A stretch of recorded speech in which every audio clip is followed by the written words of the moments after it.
Мен осы еліміздегі барша ұлттық өнер қайраткерлерінің жан айқайын жеткізгім келеді. Сіздер білесіздер, мына аэро ұшақтарға, бортқа авиакомпаниялар қазақтың қасиетті домбырасын кіргізбейді. Бұл біздің ұлттық намысымызды қорлау деп түсінеміз. Қазақтың қасиетті домбырасы ол қатардағы жүк емес, біздің ұлттық құндылығымыз. Бүгінгі таңда осы қасиетті домбыраға қалай болса солай қарау біздің ұлттық намысымызға тиеді. Сондықтан да бүгінгі таңда әбден тайраңдап кеткен авиакомпанияларды қашан тәртіпке шақырасыздар?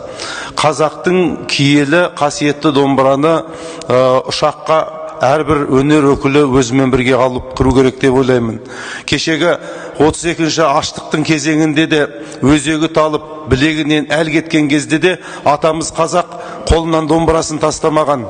Бүгінгі тәуелсіз кезеңде біз неге қолымыздағы домбырамызды құрметтей алмаймыз? Осыған жауап берсеңіздер. Рахмет сұрағыңызға, Амантай Дүйсенбайұлы. Енді мен ойлаймын, менің әріптесім қосымша айта кетеді. Бұл мәселе негізінде домбыра болсын, біздің қасиетті домбыра болсын, гитара болсын, ол азаматтық ережелеріне сәйкес. Габарит, не габарит.